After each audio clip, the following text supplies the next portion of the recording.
everyone. So here we are in the Spirit Lounge. So as you'll know, this is the virtual hub where David does all his work from. So today what we're going to do is a little audience with David Hale. These are your questions and I am going to be asking him things that you wanted to know. So let's hope he's ready for it. David, are you ready? I'm ready. Hooray. Here we are. Let's give them. So we've got lots of questions that have come in from your followers, from people outside the Spirit Lounge there wanting to know what's going on. Some of them are about you personally, some of them are about your work. Now, I'm just going to hit you with these because I know you haven't even seen all of these or looked at them. So let's see what comes up. Shall we start with an easy one? Let's go easy. Okay, so we're going nice and easy first, just a little bit about you. So Maggie'd like to know, David, do you have a favourite colour and do you have a favourite song? My favourite colour is blue. And is there a reason for that, or is it just you like it? I don't know. I've always been attracted to blue, although I wear quite a lot of dark clothes. Blue is my favourite colour. Maybe hence the background I've got going on, I don't know. Don't know why, but yeah, that's what it is. Song-wise, I have a top 5, but in that top 5, one of my favourites is probably That's the Way Love Goes by Janet Jackson. And as I know you quite well, I knew there would be a Janet song in there somewhere. Yeah. Okay, lovely. Right. Brilliant. So let's have a little look at some of these other ones that have come in.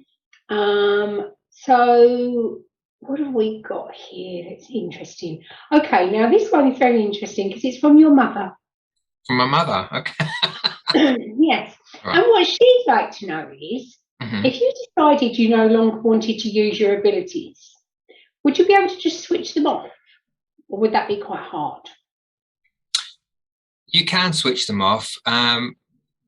Switch off in the sense that you don't pay attention to it, but I think it's always going to be there. So if you're a medium, you're a medium, right? It's a bit like if you're a singer and you don't want to sing anymore, you can still sing, but you just don't do it. You just don't pay attention to it. Okay. So the same with mediumship. If I didn't want to do it, I would still have that connection to spirit and maybe more just my own spirit people. It'd be difficult at this particular point because at this moment in my life, because I get worried if I don't feel them or hear them. Whereas some people might say, you're not worried, you know, you hear voices all the time. I don't hear voices all the time. That's not how it works. But if I don't hear them or feel them, I'm worried. So, yeah, I could switch it off and turn like I do during life anyway, right? If I'm going out with my other half and we're doing bits and pieces, I'm not connected. I switch myself off anyway. Yeah. So, so it'd be easy to do, but I guess she's kind of getting to the point of,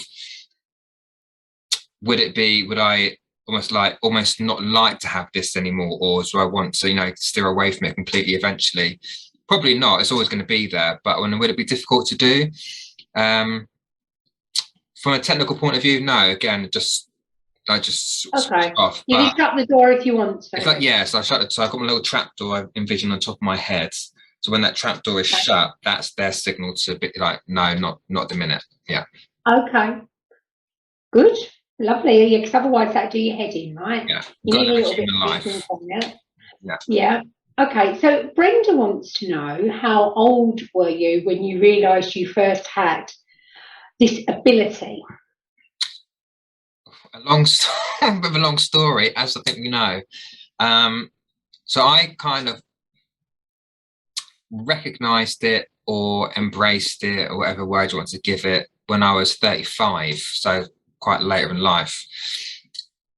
I've always had some kind of ability, but from a child, but you don't understand it back then. You don't realise, oh, I thought everyone would do this or whatever. So it's not until actually fully, properly embracing it when I was 35.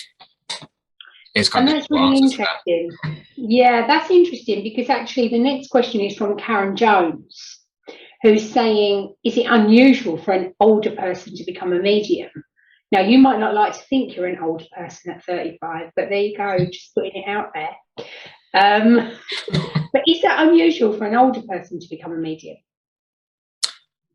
I don't think so. I think it is said that mediums don't reach their peak, if you want to give it that term, until they're in their 70s. And I've heard some other mediums say that. But I think, like, for me personally, it's down to the individual, it's down to the person, and I believe that everything has a time. So although I had abilities when I was younger, that wasn't the time for me to switch it on. I think I had to go through life and experience what I experienced, whether it's grief, loss, or whatever, to get to a point where I've experienced that and I can use those experience within my mediumship to connect with people. So for me, my life had just calmed down by the time I was 35. You know, I'd done the whole drag thing and all that kind of stuff. So, and life was a bit mad. So by the time I got to 35, that's probably when I was more settled and more ready to actually embrace it and recognize it. Yeah. And there are a lot of young mediums out there, and that's great. And you know, part of me wishes that I did start developing it a lot earlier. But no, I think, you know, through life experience that people have, however long it takes them to get there, it's very much dependent on them, right? So yeah, I don't think it's that unusual, but I just think you see a lot more younger mediums out there these days coming up. Okay, that's interesting, because you're right, you do. There are a lot of younger ones out there. And maybe it's one of those things that it's not so taboo anymore. Yeah. Because people maybe just didn't used to talk about it, you know, they were there, but we didn't know it. Yeah. So that's good. That's a good thing, right? Yeah, definitely. Yeah. Start young. No, that's really good. So going on from that and talking about starting out and developing and how you strengthen your sort of development, Jennifer Hedrick has actually asked a question around that. And she'd like to know how you really did develop and strengthen your abilities. She wants to keep developing, but her confidence levels aren't the greatest. She's new to the whole psychic thing. And she's asking, have you got any tips for anybody about how you build that confidence in your own ability that she can take on board? Yeah. So it's a good question, and there's a lot to it actually. So let's try and be as concise as I can. What I have learned is to not pay attention to the opinions of other people, especially those that are in this kind of work, because everyone has an agenda. And if you develop quicker than other people, they will sometimes hold you back because they think, I didn't develop as quick as that, so why are you ahead of me? And you have to learn not to. And I still have to tell myself off as well sometimes when I look at other mediums thinking, why are they over there, but I know for a fact they've not been developing as long as I have? Why is that? And you have to learn that actually that's their journey, that's not yours, that's theirs. And they've experienced what they've experienced to get where they are, and you're the same thing. So you have to learn not to compare yourself to other people firstly, because that will affect your confidence. I think in general, this kind of work, whether you've been doing this 10 years, 20 years, 30 years, or whatever, you still have those moments of confidence issues. And I still, and you know, Caroline, the confidence issues that I have, and you have to tell me off, and I have to tell myself off, because it is a mad ability, right? Who says their day job is talking to dead people? Who says that, right? People look at you like, what are you talking about? Because it is mad. So because of that, at least that works for me anyway, I think, how can it possibly be true that I'm talking to dead people? And that can affect your confidence, because you think it's just a bit too mental, really. But you kind of have to just, it's very much an internal thing. No one can give you confidence. Only you can give yourself confidence. And that will come. And I guess you get that from the more you do it as well, right? The more you do it, the more you practice, the more you're doing this stuff, that will build. Absolutely. And when I first started developing, so now I'll get to how I developed, but you know, it is about the practice, and it's okay to make mistakes, because we're human beings, right? So we can make a mistake, right? That's just, you know, human nature. And it's not beating yourself up when you do make those mistakes. So I've made that mistake, and sometimes still do, is where I want everything to be perfect, and I want the reading to be perfect, and it needs to be spot on, and etc. etc. And you have to learn to take that pressure off and go, do you know what? I can't make up what comes in. I give what I get, and that's it. Now I can't. That the reading's not perfect for me because I can't judge it because it's not my message. It's for the person sat in front of me, right? Absolutely. So I can't. I'm learning still not to judge myself or put too much pressure on myself to be a certain way, right? But how did I develop? So I start with self-development. So research, right? Do your research. So I looked at the chakras, grounding and protection is the first thing I learned about. Then I learned about the chakras. Then I was learning how to do exercises to open up the third eye, if there are actually an exercise that can do that. You can strengthen it, but some people don't believe you can do that. But that's what I did. Meditation, absolutely meditate. I go on about it all the time on my page, but do meditate. It's a discipline, ain't easy. It took me about 4 months every day, meditating for 4 months. I'm laughing because you know I'm rubbish at it. But some people, they do struggle with it, and I struggle with it, and still now I'll be trying to zone out, and my mind goes to my shopping list, or I need to do something, and it's like, no, cut all that out. So meditation is absolutely a foundation, just to zone out, right? And you might change that as you develop further. And then what worked for me is I joined a spiritualist church, where I joined a development circle every week. So I did it every week, as well as my own stuff outside the church as well. So it can be very difficult to develop when you are doing it by yourself and you don't know other people. And I didn't, because my family I'm not from a family of psychics, right? So it's very much, you have to find your new group that understand you, that can help develop with you. So that's why I did join a church circle. So if you do know any development circles, it doesn't have to be in a church, but if you know any development circles, then do seek them out and do join it. And just, again, what Caroline said is practice. You know, when I first started, I did a year's worth of free readings. I didn't charge a penny for anything, but that was part of my development. And, you know, touch words with what I can touch. There are successful readings, and that will build your confidence up. But just be aware, there will be times where you've got a great run of great readings, and then there might be a couple where you go, oh, weren't very good, and then you lose your confidence. But that's normal, because you can't be perfect all the time, but also everybody's different. It's about the energy of the person sat in front. If that person sat in front of you got really horrible energy, then that's not going to go. That reading's not going to go great. If they're sat there with their arms folded, completely closed off, that's going to put you off. That's going to then put the pressure on you to bring through evidence to change their mind. But understand that our job is not to change people's minds. It's not to convert people. If they believe, they believe. They don't, and that's perfectly, you know, that's up to them. But we're not here to change people's minds, right? So take the pressure off yourself. Develop at your own pace. Don't let anyone tell you you're going too fast or going too slow. You do it as it naturally unfolds for you, and you'll be all right. And the other thing I would say as well to Jennifer, you know, I'm not a medium, but obviously I live my life this way and always have done, and spend a lot of time with you, is to make sure she's got people around her that believe in her. Because there has been many a time when I've had to tell you, shut up and don't be so stupid. Right? and you know, Jennifer, don't feel like that every medium is always uber confident, because they're not. Because there's so many times when I've had to say, when David's like, I can't do it, I'm not going to get any spirits come through. Yes, shut up and get on with it. Right? So, but it is true. It's just a normal thing, you know, and it will happen. So don't feel like, oh my God, I'm the only person who doesn't have the confidence. Yeah. It's just normal human nature. Absolutely.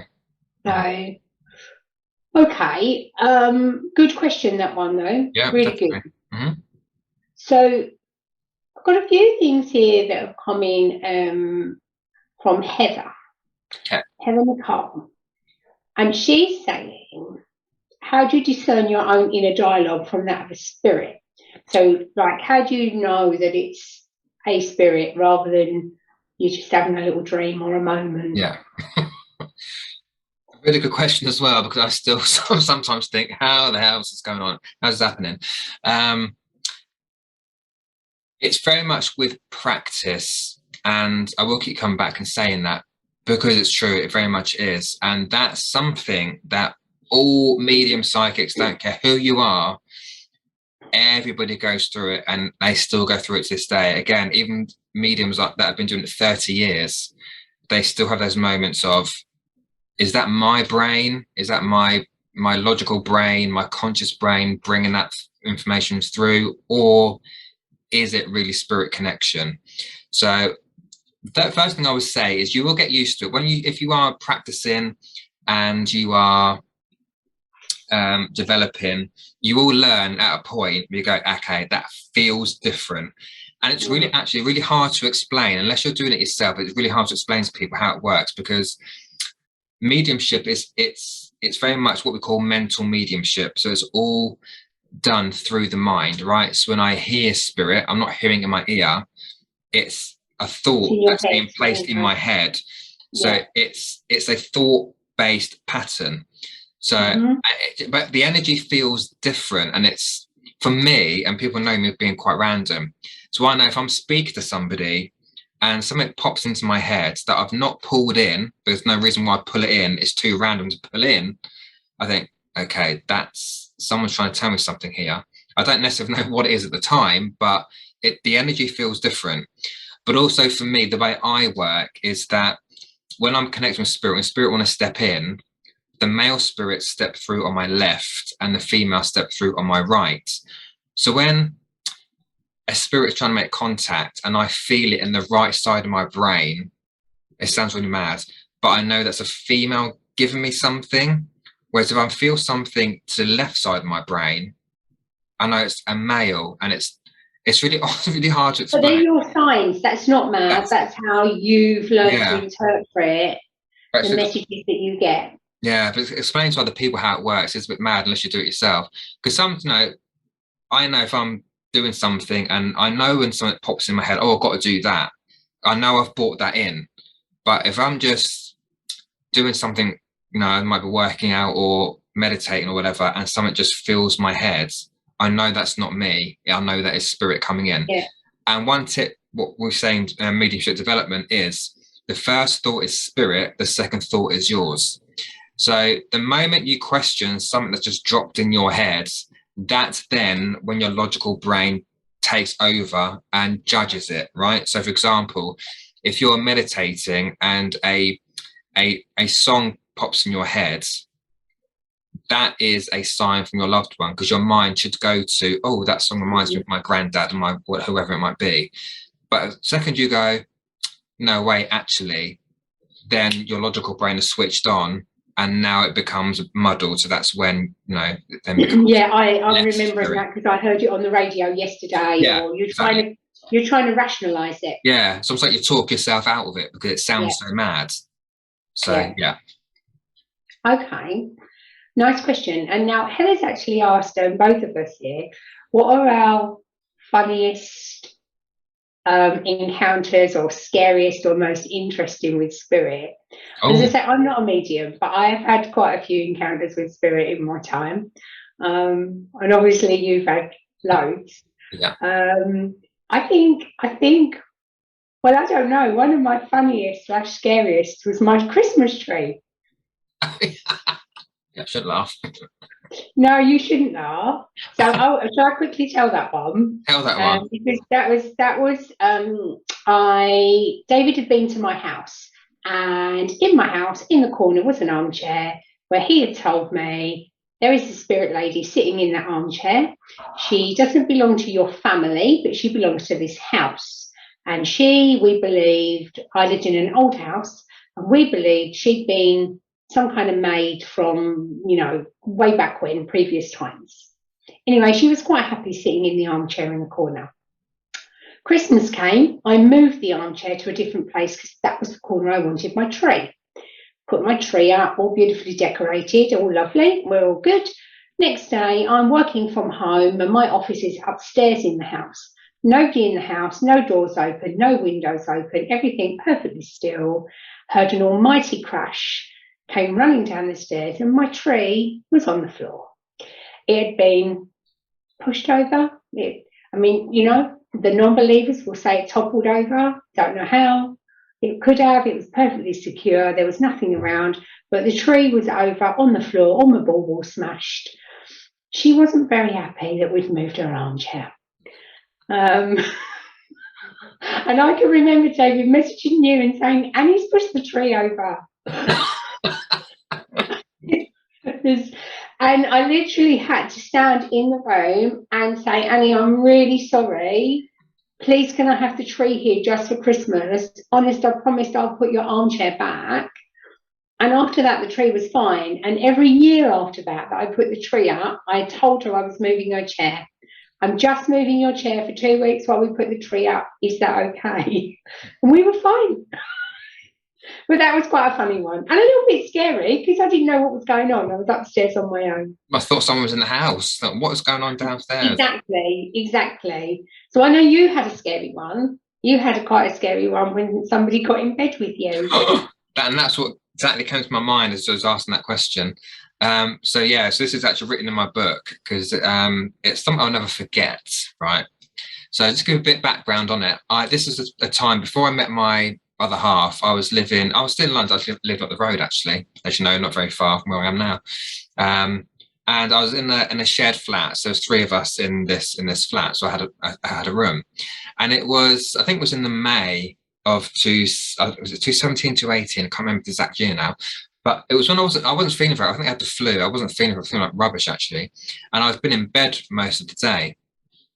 And I can't remember what time it was, but it must have been midnight. I can't remember. Anyway, now it's really odd that I normally sleep on my right side. Although it's a double bed, I always sleep on the right side of the bed on my right side. But on this particular occasion, for whatever reason, I'd moved myself over to the left side of the bed on my left side, and I was feeling really rubbish. And I remember coming out of sleep, right? And I wasn't asleep. I was coming out of sleep. But as I was coming out of sleep, I felt a dip in the bed behind me, and I thought one of my flatmates must have come in drunk or something and got into bed with me, not to do anything funny, but just to get into bed with me. So I kind of froze for a minute. I thought, who the hell has got in my bed? Because I felt the dip in the bed behind me. But then I can't explain it, this feeling of someone just walking through my body, where I shivered from head to foot. I can't really explain. You get that shudder of someone's walked over you. Well, that times that by 10, and it's not just affected my upper body where you shake, it went through my whole body, head to foot. Yeah. And I shot up and I turned to my right and I said, pardon my French, is that? There was nobody there. I shot up out of my bed. I turned that bedroom light on, the bathroom light on. I went to the bathroom. I paced up and down the room for about 10 minutes thinking, who is that? And I said to them, don't you ever do that to me again. Because it was a bit, I thought someone got into bed with me. That's never happened to me again. That's never happened to me again. But I think it was just because I wasn't feeling very well. I do feel that was someone from my spirit family who just came in, almost more to comfort me. Because it's almost like an arm over me.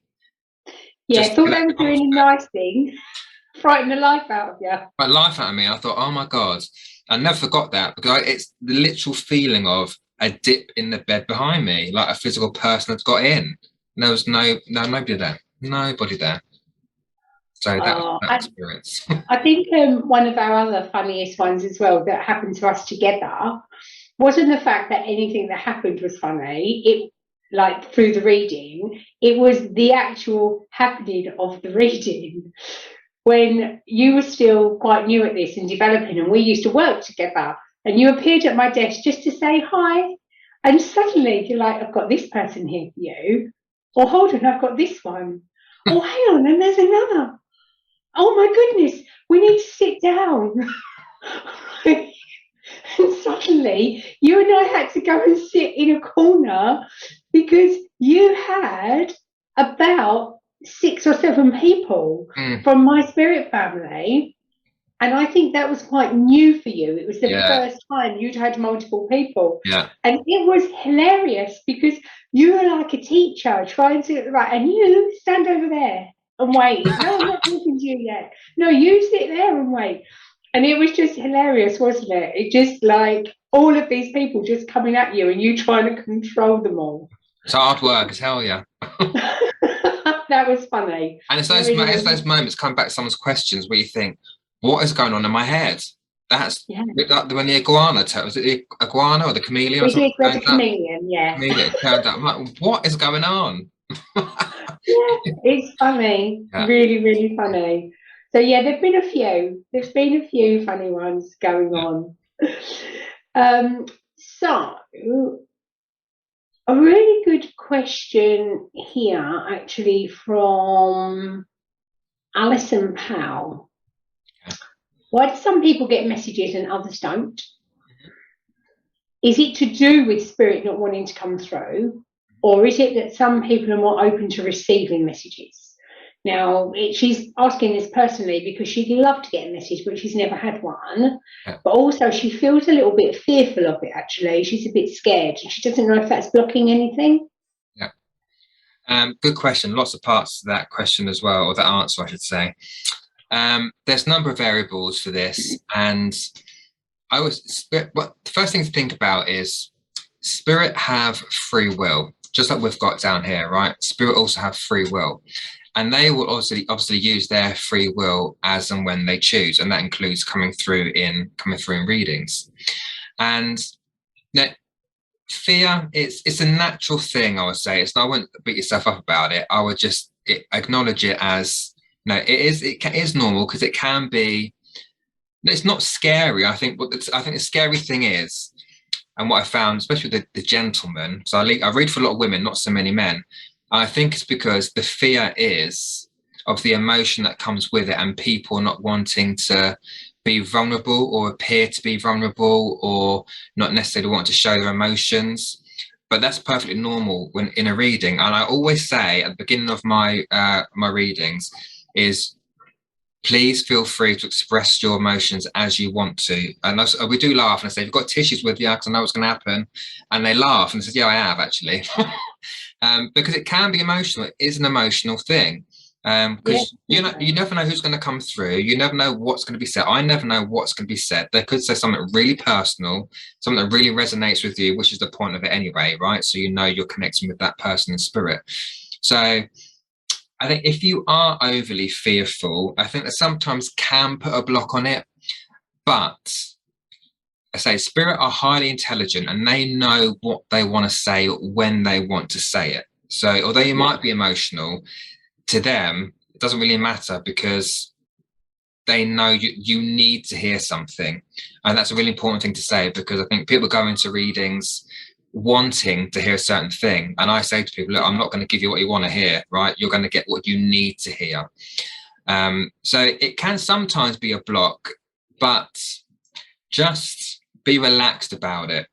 Again, I know the fear can come in, that is natural, but just allow yourself to be open and just allow that message to come in, because you guaranteed at the end of that message you're going to feel better than you did before you actually got the message in the first place, right?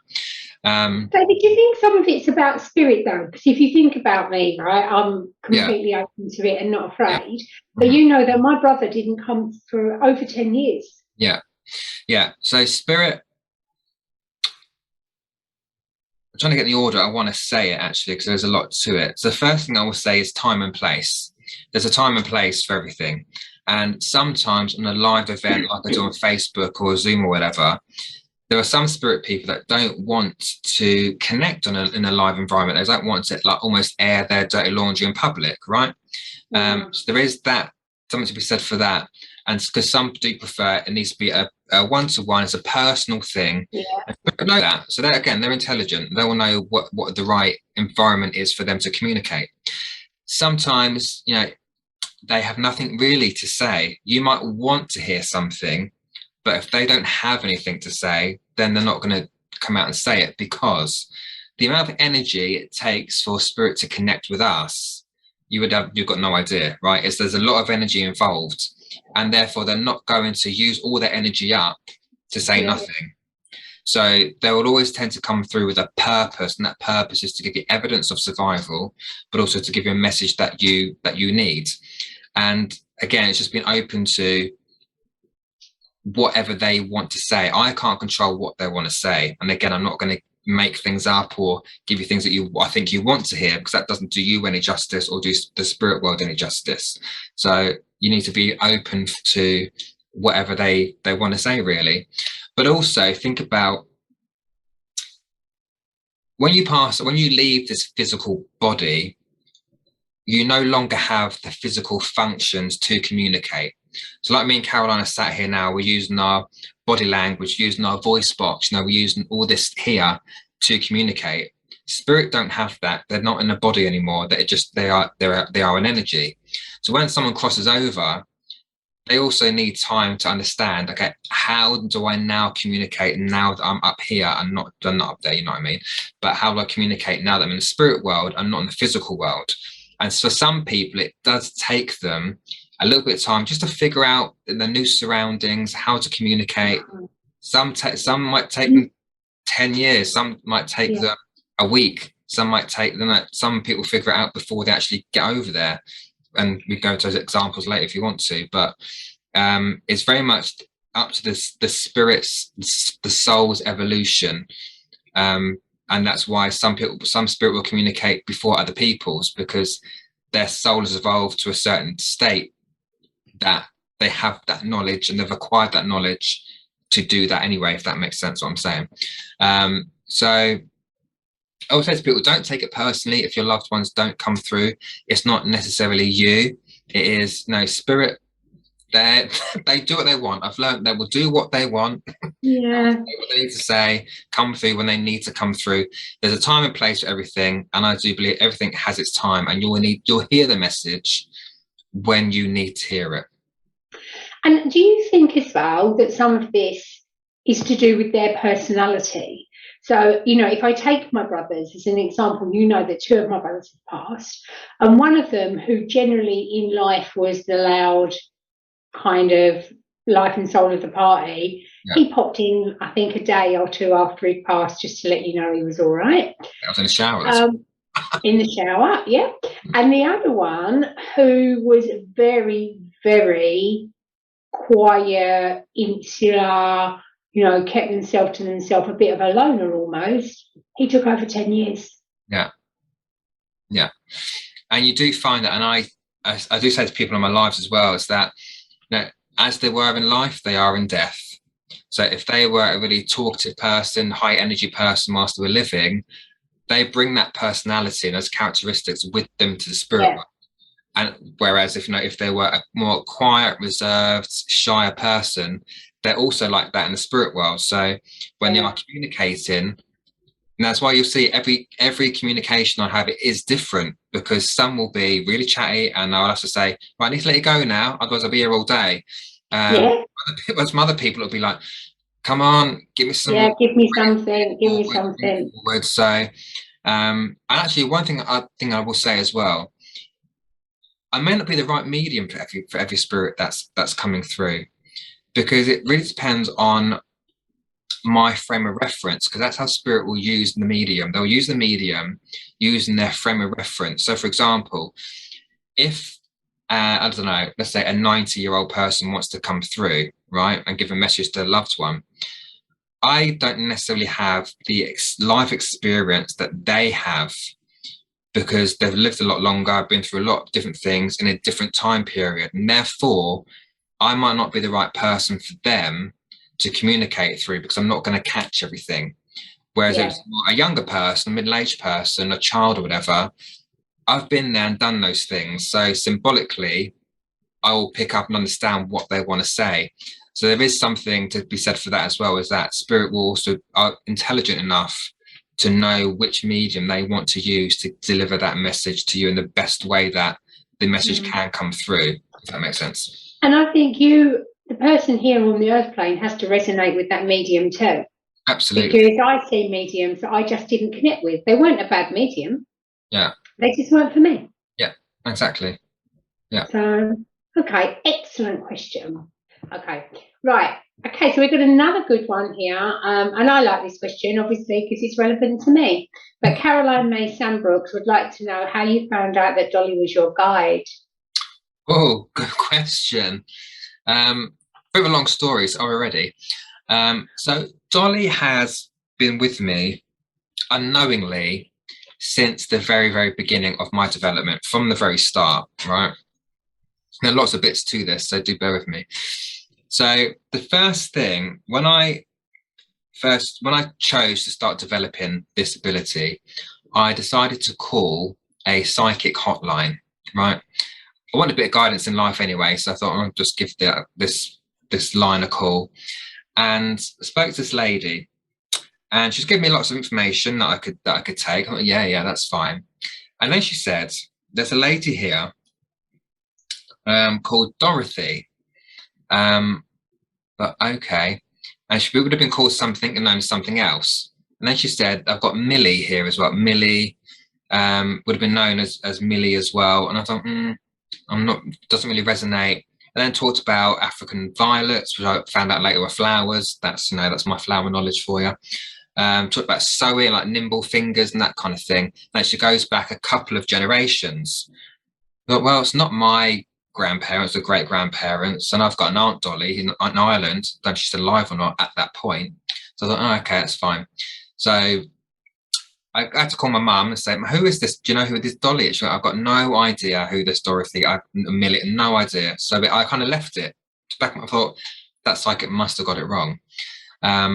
So then, what happened then? I think what happened was I went to see. I can't remember if we'd met by this point or not. No, we hadn't. But I went. You went to psychic art, didn't you? Yeah. So I went to see a demonstration of psychic art. Or spiritual art, whatever you want to call it, at the church. So it's where the medium stands on platform, he gives messages from spirit, and he draws them at the same time, right? So he came to me, and I started drawing this face. I wasn't recognizing. And again, he mentioned there's a lady here that sounds like Dolly. So no, he did say Dolly. He mentioned Dolly. So here's this Dolly again. God knows who it is.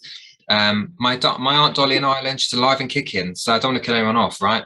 But I've got no idea who this Dolly is. So I took the picture with me, took a photograph of it on my phone, sent to my mum, said, "Mum, do you recognise this person?" Because I've got no idea who this is.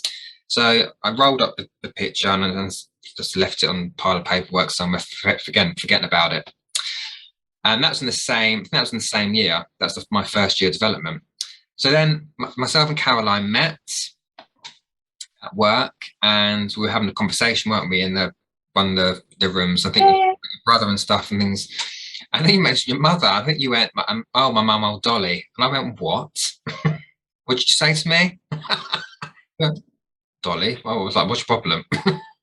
So I went, 1 second. So I went to grab my phone, and I showed Caroline a picture of of Dolly. So Caroline got her phone out, and she went, "This is drawn my mother." So it was at that point we realised that who these mediums were talking about was Caroline's mum. And again, I'd not met Caroline before these two connections were made. So I knew. I always laugh at that my mum met you before I did. Yeah, exactly. But I still didn't realise that Dolly was my guide. I just thought there's some strange woman in spirit following me around, basically trying to get my attention. But I thought it was just because I'd met Caroline, right? And fast forward to a mediumship demonstration we went to see, Diane White, wasn't it?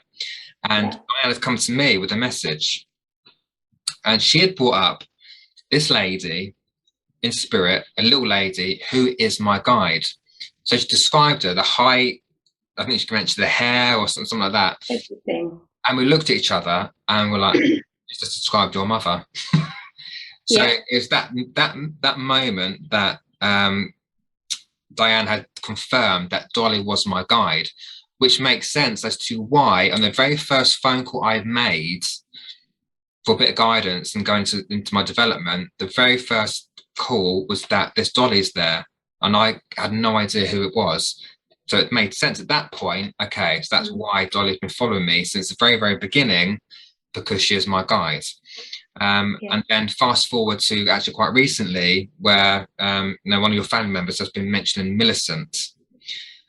Yes, and that's her middle name. And you didn't know that at all. And that's what in that original phone call, when the woman said there's Dorothy, but also the name of Millie is there as well. That's her middle name, and we didn't know that until like last month or something. So again, that cements the fact that Dolly is my guide and has been with me since the very beginning. So that's how I met Dolly. And it's a crazy one, because you and I talked about this before, and we don't have the answers. Like, we don't have the answers to most things, right? Yeah. Did my mum choose you to be your guide, but then engineered that I met you? Yeah. Or did she know I was going to meet you? Yeah. So is that why she chose to be your guide? Yeah. We just don't know these things, right? And I find it fascinating. And, you know, you and I never believe in coincidence, right?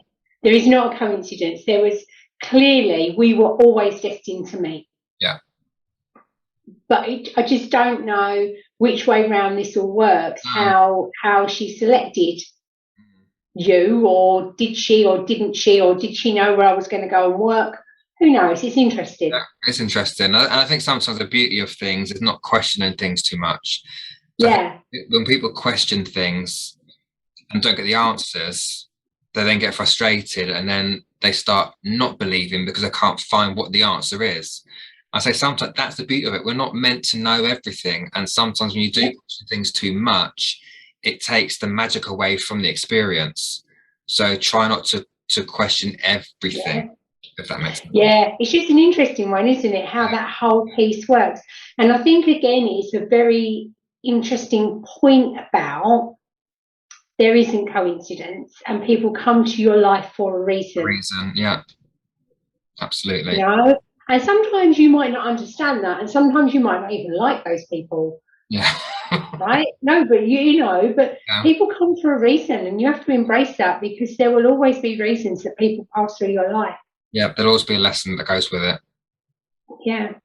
Yeah, very, very interesting. I like that my mother's there. And I do like it when she randomly pops in and you send me strange messages just to get some kind of validation. Like, did you like peas? Would you show me this? Yeah. Why am I seeing knitting? Yeah. No, that was a brilliant question, Caroline. Thank you. Okay, so what else have we got? So Heather Whittle's got a great question. Have you seen anyone experience trance mediumship, or taking over of the mind, channeled writing, anything like that? And have you ever reached that altered state of consciousness yourself? I have seen people go into trance. I've seen it at the Arthur Findlay College, and I've seen the same lady do it on a Zoom call as well, actually, during an open platform demonstration. So I have seen people go into trance. Myself, I've not done trance work, but I've been told that trance will be something that comes eventually for me. But whether that happens or not, I don't know, because it's a very kind of specialized type of mediumship, and it takes a lot of trust, actually. I've not gone into trance, but I have gone into transfiguration, and that's not as deep as trance. So it's transfiguration. You are still very conscious, but you go into like a meditative state, and you bring forward, or you ask someone from spirit or your spirit guide to overshadow you, so they put their impressions of how they looked onto you. So I've done that in church, and I remember sitting there, and I felt my other guide, Ricky, is a Roman soldier, and I felt him coming forward. Obviously didn't say anything who it was to the audience, because I had my eyes closed, and I was like, And when I came out of the out of the transfiguration, they said to me, whoever that was had like a suit of armor on. I was very broad-shouldered and had a thing on his head. And he's stepping forward. And I didn't say to them. Was it scary? How did it feel? You just feel an energy. I can't explain. It's like an energy shift. And you're not really aware of it. And the thing with trance as well is you're not really aware what's going on because you're completely dissociated from yourself. Right. But with transfiguration, you don't. It's not that deep. It's more just sat there meditating, give permission for them to put the impression on. And sometimes you can feel yourself expanding. You might feel you might feel your face change shape all of a sudden. It's not scary. It's more because you know they're not going to hurt you. I know obviously my guides come through. It's not going to hurt me. Yeah. But it's just fascinating that I didn't say to them, I'm a Roman soldier. It's not until I come out of it and they explain to me what they saw. So, well, that makes sense then that you saw that. It's really interesting to do.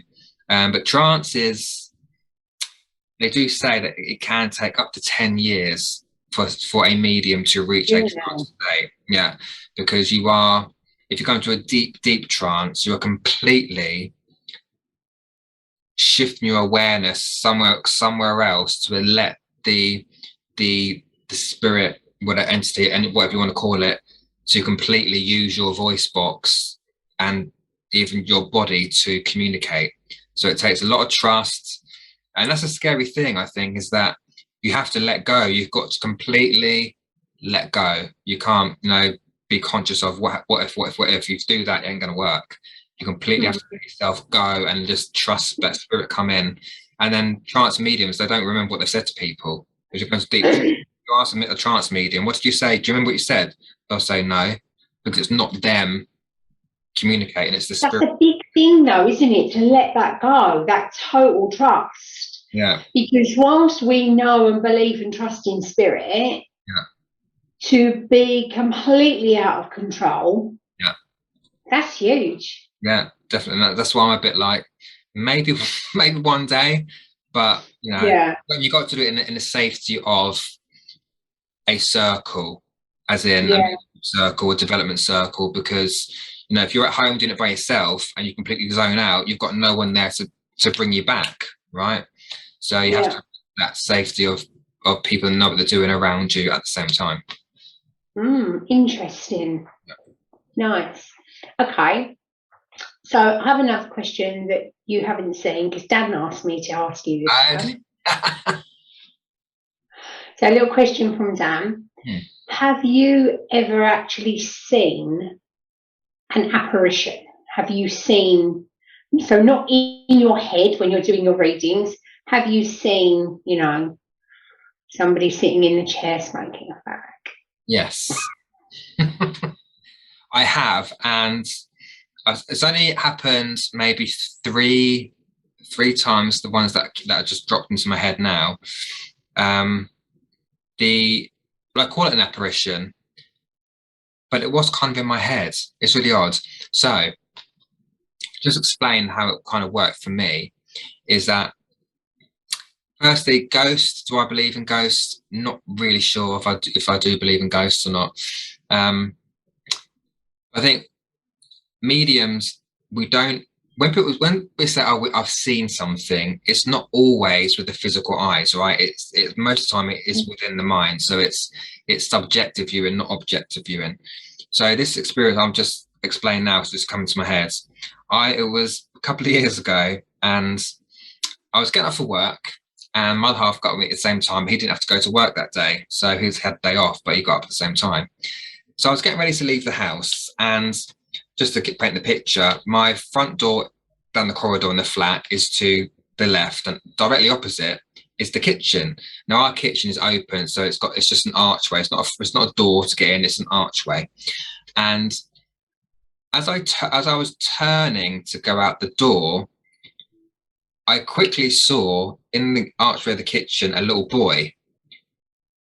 But it went as quick as I seen it. It's really odd. And it disappeared, but I saw it enough to draw it later, but I'll come onto that in a minute. And there's no reason for me to see a little blonde boy in my kitchen, right? And I turned to the other half and said, right, I'm going to work, but you've got a dead person in the kitchen. Bye. And I went to work. I hope he was happy about that. I left him to it, because he's probably thinks I'm mad anyway. So yeah, that stayed in my mind for a couple of days, to the point I had to draw what I saw. And so I did do the face drawing that I saw. and I put it out on my page, and a lady who I know from Cambridge, I know nothing about the family or anything, she messaged me back to, I know exactly who that is. And I ended up Wow. just reading on the back of what I saw. So I know that I did see that spirit. Whether you want to call it an apparition or not, I don't know, because it was within the mind, but it was like it was stood there in my kitchen. So the energy was there.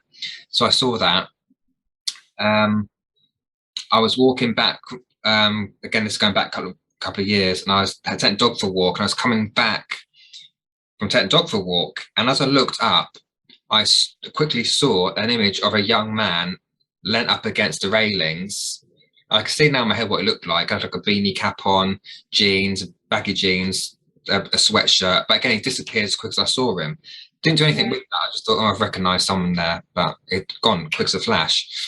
And then the next time it happened, I was coming out of the church and I was going to my car. But as I turned, I got this image of a young lad looking at me as I was getting in the car. But it went as soon as I saw him. But at that time, again, I did draw what I saw, again, put it on my page, and somebody did take who that was. So that's how That's great though, right? That they're showing themselves and then you've got that memory and then you can draw them. That brings comfort to somebody. Yeah. So quite fascinating experiences, actually. Yeah. I think you have to do a question and go, okay, did I see that? Because it was on the flash. I thought, no, it's staying in my head, so I know I saw it. Nice. Yeah. Good. But as whether I've seen a ghost, I don't think so. Okay. Yeah, I'm not really into ghosts either. Yeah. So Diane Ashton would like to know, is there really such a thing as a soulmate? I am I've not in the traditional sense, I don't think. And what I mean by that is, I think when people say soulmate, people think of a lover or a partner. But my opinion is, my view on it is, soulmates can come in many different forms. A soulmate could be a best friend. A soulmate could be a child. A soulmate could, yes, be a partner. But I do also feel that we can have many soulmates in one lifetime. I think, again, going back to the traditional thoughts of it, that when someone says, oh, that's my soulmate, people think, oh, it's just one. Your soulmate is one person. That's the person you're going to spend the rest of your life with. And we know that's not the case in many cases, right? So I do believe you can have many soulmates in one lifetime, and they come in many different forms. But I don't connect it just to a partner, husband, wife, or whatever. It can come in many shapes and forms. But that's my thing. That's my opinion of it. I think there's many practitioners out there who buy into it a lot, and they'll do like soulmate twin flame. I don't really get the twin flame thing or the soulmate readings. I just don't, because no one can tell us who our soulmate is. Only we can feel who our soulmate is. And I work very much in the ethos of you go with what you experience. No one can tell you who your spirit guide is. No one can tell you who your soulmate is, or a twin flame, whatever you want to call it. You have to feel that experience. And know, when you've met someone, you have that connection, right? You know yourself. And I would always stick to that. But don't get too much caught up in the head of it's a soulmate. I just think we put too many labels on too many things. So that's my thoughts on it. Yeah, no, I agree. And it's like we were saying before about people coming into your life for reasons, and people pass through, you know, and all of that kind of stuff. And, you know, we were the most unlikely pairing. Right? But there was a connection, and then we then subsequently found out what that was. Yeah. You know, and these things happen, and you're right. I don't believe it's just like the whole lover thing. I think you will find those people who are kindred spirits. Yeah, absolutely. Who you have connections to as you pass through your life. Absolutely. Okay, and Maggie's question. So she's noticed that when she watches some old styly films, sort of 1600 Guy Fawkesy type films, if she's watching something a little bit gruesome, it makes her feel quite ill. Yeah. Yeah, if she watched a modern day Yeah. equivalent of that, she's completely fine. Yeah. She's wondering if she has any connection. Does that mean she has any connection to that past era? To me, no, I don't think that everything is spiritual. I don't think everything has a spiritual meaning. I think there's just some life things, right? So I don't think it's spiritual. I think it's more. I mean, I do like a horror. I do quite like a horror film, a supernatural film, but not a gory one. But that's just my because I don't think it's necessary. But if I was to watch something like the Guy Fawkes thing, I think when I would watch those kind of things or historic things, it's different because it's history, because it's not done just to freak people out, just to get people in the cinema or the viewing figures or whatever. Because the people do like gory things and it gets people watching them. And I think that's the difference. I think it's just more that not everyone likes blood and gore, right? We don't need to watch that. But if it's something historical, it's interesting because we know it happened. So the kind of the gore aspect, it kind of falls away because they're not doing it for effect. They're doing it because that was the reality back then, if that makes sense. So I don't think it's spiritual. I just think it's a personal preference, really. Okay, brilliant. So, David, thank you very much for answering all those questions. They were not too bad. See, nice ones. Your followers are very nice and very interesting ones. Hope you all found it really interesting. And you learned something about David, about the whole mediumship, spiritualist world. We like doing these and we'd like to do more of them if you're interested. So do let us know if you'd like to see more of these. Obviously, we'd need more questions. So you have to take part in these as much as we do. But thank you, everybody, for your questions. And thank you, David, for answering them all. And we'll see you again soon. Bye.